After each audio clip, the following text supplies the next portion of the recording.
अब हम जानेंगे सेंटेंस वाक्य या सेंटेंस वाक्य किसे कहते हैं। जानेंगे शब्दों का वैसा समूह जो पूर्ण अर्थ व्यक्त करता हो। क्या कि मतलब कोई शब्द का ऐसा समूह जो पूर्ण अर्थ व्यक्त करता है उसे सेंटेंस कहते हैं यानी वाक्य। सेंटेंस जो है 5 प्रकार के होते हैं। पहला हम जानेंगे असर्टिव सेंटेंस। असर्टिव सेंटेंस के दो भेद होते हैं यानी दो प्रकार के होते हैं। पहला अफर्मेटिव।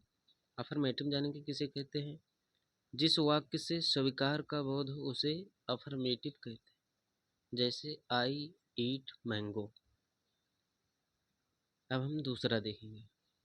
अब हम असर्टिव सेंटेंस का दूसरा भेद जानेंगे। पहला अफर्मेटिव था, अब निगेटिव है। निगेटिव जानेंगे किसे कहते हैं। जिस वाक्य से इनकार का बोध हो उसे निगेटिव कहते हैं। जैसे I do not eat mango. किसे कहते हैं निगेटिव। जिस वाक्य से इनकार मतलब नहीं का बोध हो उसे निगेटिव कहते हैं। I do not eat mango. अब हम जानेंगे इंट्रोगेटिव सेंटेंस किसे कहते हैं। जिस वाक्य से प्रश्न का बोध हो यानी क्या, क्या, कौन, ये सब इंट्रोगेटिव सेंटेंस के अंतर्गत आते हैं।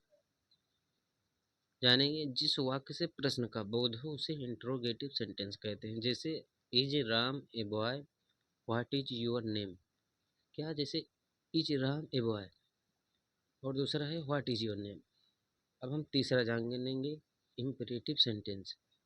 जिस वाक्य से अनुरोध, सलाह, आदेश इत्यादि का बोध हो उसे इम्पेरेटिव सेंटेंस कहते हैं। जैसे go there, please help me, please help me read, hide hours daily.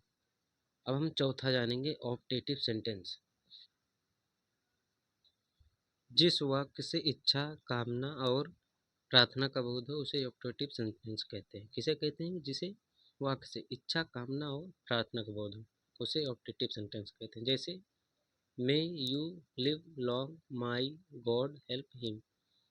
अब हम पांचवा जानेंगे एक्सक्लेमेटरी सेंटेंस। जिस वाक्य से खुशी, अफसोस या गम का बोध हो उसे एक्सक्लेमेटरी सेंटेंस कहते हैं। किसे कि जिस वाक्य से खुशी, अफसोस या गम का बोध हो उसे एक्सक्लेमेटरी सेंटेंस कहते हैं। जैसे alas I have lost my chance, oh Rajiv Gandhi is no more, well done.